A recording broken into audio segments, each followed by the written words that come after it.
আশ্রমে যাওয়ার জন্য যখনই মনে করে যে আমি বারদে আশ্রমে যাব, তখনই তার পেটের ব্যথা শুরু হয়ে যায়, তখনই তার পেটের ব্যথা স্টার্ট হয়ে যায়, কোন অবস্থাতে যেতে পারে না। একদিন পেটের ব্যথা নিয়ে বারদে আশ্রমে চলে গেলেন। বাবা বলছেন, এতদিন পরে তোর আসার সময় হলো। বলছে, বাবা আমি যেদিন আসতে যাই সেদিনই আমার পেটের ব্যথা শুরু হয়, তাই তোমার কাছে আর তোমার চরণ দর্শন করবার জন্য আমি আর আসতে পারি না। বারদে আশ্রমে একটা বেল গাছ ছিল, বেল গাছের গোড়া থেকে কিছু মাটি নিয়ে ভক্তের পেটের মধ্যে মালিশ করে দিল। বলছে, বাবা আমি এখন সুস্থ হয়ে গেছি। বলছে, সুস্থ হলে না, এই ব্যথা আবার হবে। এখন এটা হচ্ছে প্রারব্ধ যোগ।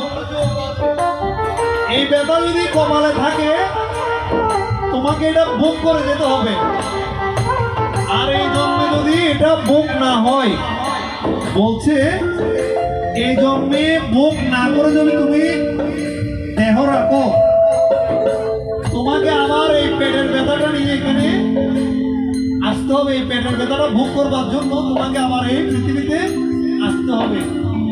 তুই কি চাস তোর পেটের ব্যথাটা ভোগ করে যাবি, নাকি পরজন্মে এসে আবার ভোগ করবি? বলছে, বাবা আমি আর এই নরক যন্ত্রণায় আসতে চাই না। তো এরকম লোকনাথ বাবা অনেক ভক্তের রোগ যন্ত্রণা এগুলো গ্রহণ করেছেন। সব গুরুদেব যারা আছেন, যারা অতীত বর্তমান ভবিষ্যৎদর্শী গুরুদেব যারা আছেন, তারা শিষ্যের রোগগুলো নিজেরাই গ্রহণ করে রাখেন। তাই এখানে বলছেন, রূপ সাজিয়া দেহ ধরে রোগের জ্বালায় ছটফট করে, রূপ সাজিয়া দেহ ধরে রোগের জ্বালায় ছটফট করে, সাজে ওষুধ খাওয়ায়, ওষুধ খাওয়ায় সারাইল রে রূপে লোকনাথ বাবা সাজিল সাজিল সাজিল সাজিল রে লোকনাথ বাবা বহু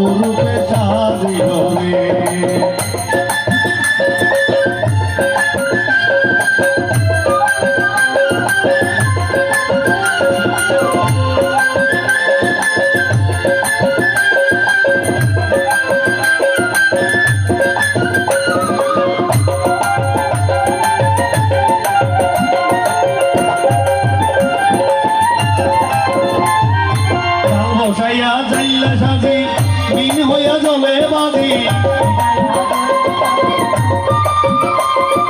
জাল বসাইয়া যাইলে সাজি